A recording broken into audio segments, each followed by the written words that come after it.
সহস্র বছরের ইতিহাসে মানুষের মাংস ভক্ষণ বা ক্যানিবালিজম ছিল এক ভয়ঙ্কর বাস্তবতা। আর অবাক করার বিষয় হলো আজও একটি দ্বীপে এই প্রথা চলমান। ইন্দোনেশিয়ার পাপুয়ার গভীর অরণ্যে আছে এক রহস্যময় গোত্র, যারা গাছের মগডালে প্রায় 50 ফুট উপরে নিজেদের ঘর বানিয়ে বসবাস করে। বছরের পর বছর বাইরের দুনিয়া এদের ভয় পেত, শুধু ওদের বিচ্ছিন্নতার জন্য নয়, ভয় পেত গল্পগুলোর জন্য। ঘাপটি মেরে থাকা, অতর্কিত আক্রমণ, হত্যা আর মানুষ খাওয়ার গল্প। এই মানুষগুলো বেঁচে থাকে শিকার আর সংগ্রহ করে খেয়ে। এদের রাত কাটে কাঠের তৈরি কুড়ে ঘরে, যা দাঁড়িয়ে থাকে গাছের তৈরি উঁচু খুঁটির উপরে। ওরা খায় পোকামাকড়, সাগো ওর্ম আর মাংস। আপনি যদি আমাদের চ্যানেলে প্রথমবারের মতো এসে থাকেন তাহলে সাবস্ক্রাইব করতে ভুলবেন না।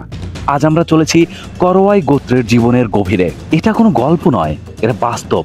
আর আপনি যা দেখতে চলেছেন তাই এদের প্রতিদিনের জীবন।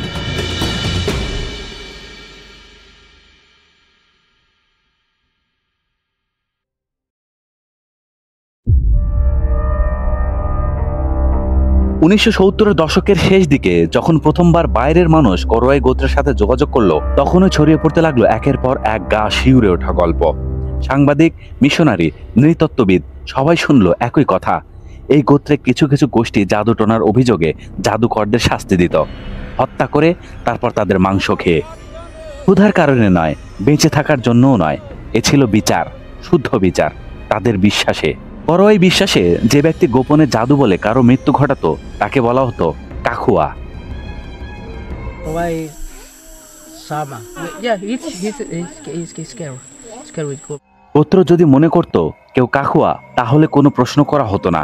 তাকে খুঁজে বের করা হতো, ধরা হতো, হত্যা করা হতো, তারপর তাদের খাওয়া হতো। যকৃৎ, মস্তিষ্ক, হৃৎপিণ্ড প্রত্যেকটা অঙ্গের ছিল এক একটা অর্থ।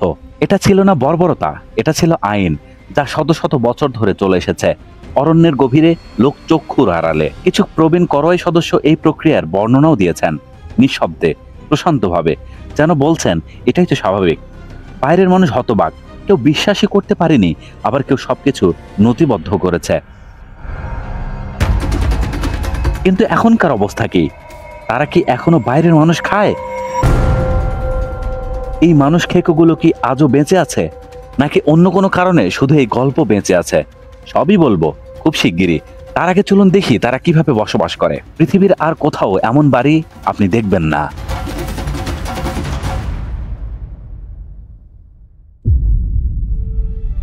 সারা বিশ্বে করওয়াইদের সবচেয়ে বেশি যেটা দিয়ে চেনা যায় তা হলো তাদের গাছের উপর বানানো আশ্চর্য সব বাড়ি। তারা শুধু গাছ বাড়িতে বসবাস করে না, তারা এগুলো তৈরি করে সম্পূর্ণ নিজেরাই, বাইরের জগতের কোনো সাহায্য ছাড়াই। বাড়ি তৈরির প্রক্রিয়া শুরু হয় সঠিক গাছ খোঁজার মাধ্যমে। একটা লম্বা সোজা কাণ্ডের গাছ কখনো 40, 50, এমনকি 60 ফুট পর্যন্ত উঁচু হয়। এই গাছটা হতে হবে এতটাই শক্ত যাতে একটা পুরো পরিবার তার উপর বাস করতে পারে। গাছ পছন্দ হয়ে গেলে শুরু হয় জায়গা পরিষ্কার করা, পাথরের কুঠার আর ধারালো দা দিয়ে। পুরুষেরা উঠে পড়ে গাছে, লতা গুল্ম আর হাতে খোদাই করা পায়ে দাপানোর গর্ত ব্যবহার করে।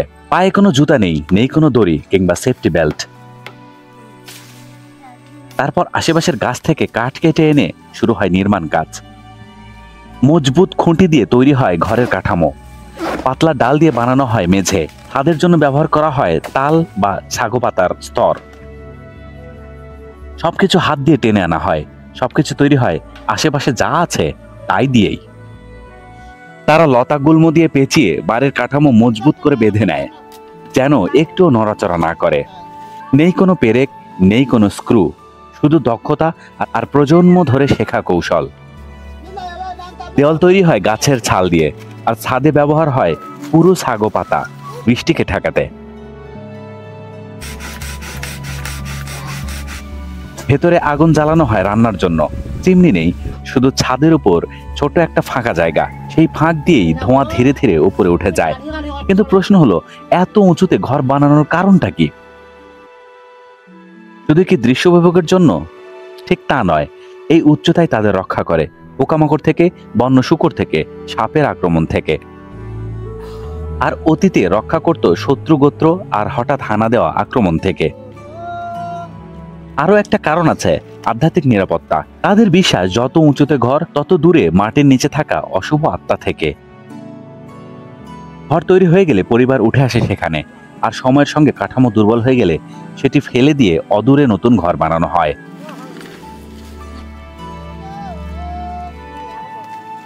এই জঙ্গলই আবার জায়গা দেয়, আবার কাঠ দেয়, নতুন করে শুরু করার শক্তি দেয়।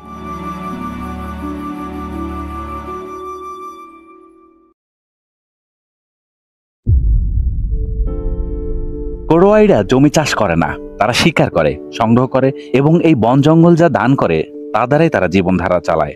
তাদের প্রধান খাবার হলো সাগো। সাগো তাল গাছের ভেতরের স্নিগ্ধ কোণা থেকে তৈরি একটি আটা সদৃশ পেস্ট। মিষ্টি নয়, লবণাক্ত নয়, কিন্তু ভুমড়ে পেট ভরিয়ে দেয়।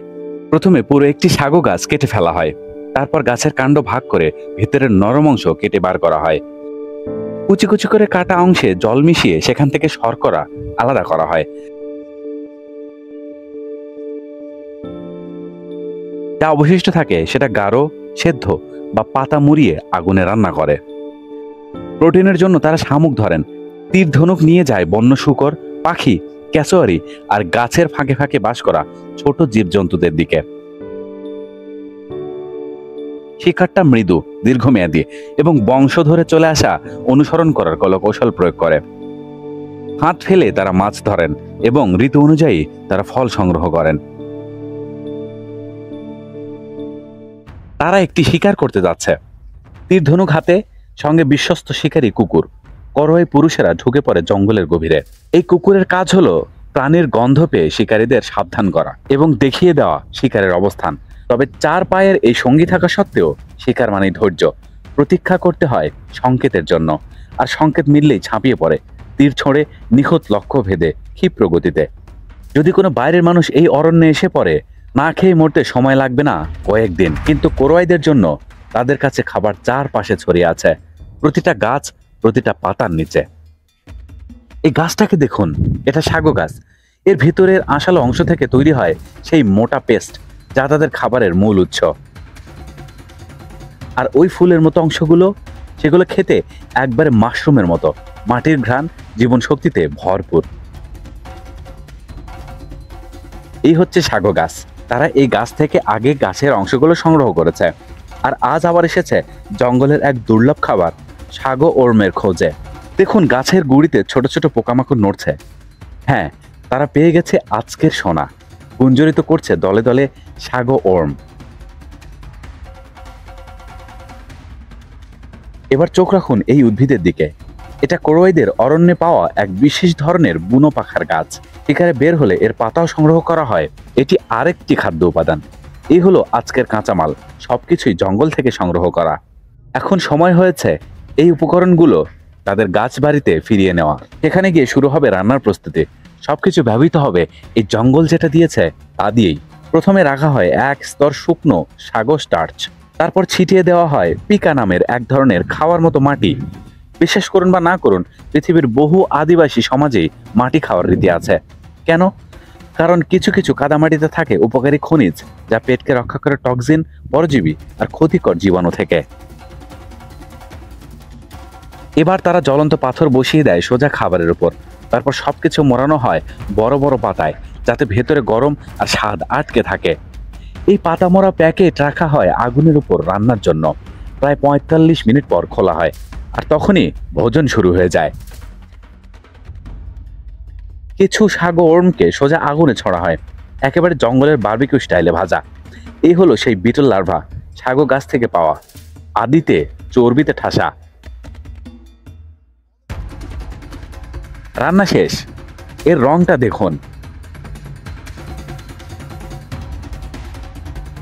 দেখতে যেন জঙ্গলের ভাষণের একটা পিৎজা, আর স্বাদ অবিশ্বাস্য।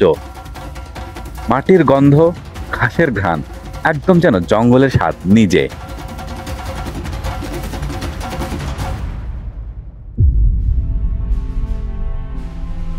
দক্ষিণ পূর্ব পাপুয়ার ঘন ম্যানগ্রোভ বন এটাই কোরওয়াইদের চিরন্তন ঠিকানা। বলা হয়ে থাকে 1000 বছরেরও বেশি সময় ধরে তারা এই অরণ্যের ভেতরেই বসবাস করে আসছে। পাপুয়া নিউ গিনির সীমানার কাছাকাছি সব দিক থেকে গাছগাছালিতে ঘেরা তাদের এই নিভৃত জীবন ছিল বাইরের জগতের চোখ থেকে পুরোপুরি লুকানো। তবে সব বদলে যায় 1970-এর দশকে, তখন প্রথমবারের মতো পশ্চিমা নৃবিজ্ঞানীরা কোরওয়াইদের সঙ্গে যোগাযোগ করেন। আজকের দিনে আনুমানিক 3000 কোরওয়াই মানুষ এখনো এই অঞ্চলে বাস করছেন। তাদের কেউ কেউ সীমিতভাবে আধুনিক জগতের সঙ্গে যোগাযোগ রাখছে। আবার অনেকেই এখনো গভীর জঙ্গলে আধুনিকতার ছোঁয়া থেকে সম্পূর্ণ দূরে, ঠিক আগের মতোই জীবনযাপন করে যাচ্ছে। কোরওয়াইরা ছোট ছোট বিচ্ছিন্ন গোষ্ঠীতে বসবাস করে। প্রতিটি গোষ্ঠী মূলত একটাই বড় পরিবার, একটাই গাছবাড়ি। তাদের বিশ্বাস আত্মারা বাস করে গাছের মধ্যে, নদীতে, এমনকি হাওয়ার ভেতরেও। কিছু আত্মা ভালো, আবার কিছু ভয়ঙ্কর। তাদের সবচেয়ে বড় ভয়গুলোর একটি হলো খাকুয়া, এক ধরনের অদৃশ্য জাদুকর বা ডাইনি, যে নাকি সাধারণ মানুষের ভেতরেই লুকিয়ে থাকে। কারণ মৃত্যু যদি হঠাৎ ঘটে, তারা সেটা রোগ বা দুর্ঘটনা হিসেবে দেখে না। তাদের বিশ্বাস এই মৃত্যু ঘটিয়েছে সেই খাকুয়া। এই বিশ্বাস থেকে আসে আগের প্রচলিত শাস্তির প্রথা। যদি অন্য কোনো গোষ্ঠীর পুরুষ কোরওয়াই গোষ্ঠীর কোনো নারীকে জোর করে নিয়ে যায়, তবে তারা সেই পুরুষকে ধরে হত্যা করে, আর তারপর তারা তাকে খায়। এটাই তাদের শাস্তি। পুরুষ ও নারীর ভূমিকা আলাদা, তবে উভয়েই সমানভাবে গুরুত্বপূর্ণ। উভয়ে জানে জঙ্গলকে, উভয়েই অপরিহার্য বেঁচে থাকার জন্য। তাহলে কোরওয়াইরা কি এখনো মানুষ খায়? এটাই সেই প্রশ্ন যা সবাই জানতে চায়। কোরওয়াইরা কখনোই স্বাদ কিংবা পুষ্টির জন্য মানুষ খায় না। এটা শুধু শাস্তির এক উপায়। কেউ যদি চুরি করে, তাকে আগুনে পোড়ানো হয়, তারপর খাওয়া হয়। কিছু কোরওয়াই বয়োজ্যেষ্ঠ খোলাখুলিভাবে স্বীকার করেছেন আগে নাকি আচারিক নরখাদকতা তারা করতেন।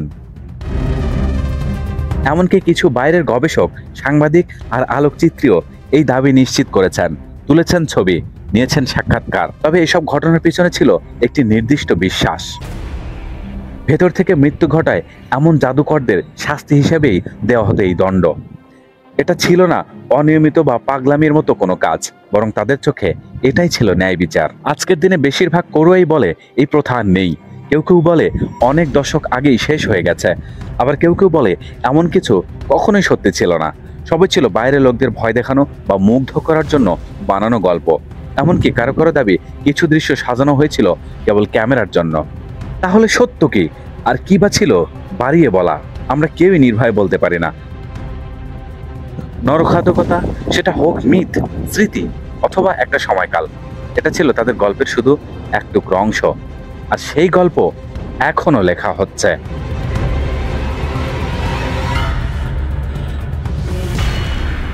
আপনার কি মনে হয়, এটা কি ছিল নিরেট সত্য, নাকি যুগের পর যুগ ধরে চলে আসা কোনো প্রথা? যদি আপনি আরো অজানা সংস্কৃতি, হারিয়ে যাওয়া মানুষের জীবন আর গভীর সত্য জানতে আগ্রহী হন, আমাদের চ্যানেলটি সাবস্ক্রাইব করুন। আর চলুন একসঙ্গে আবিষ্কার করি পরবর্তী এক বিস্ময়কর গোষ্ঠীর জীবন।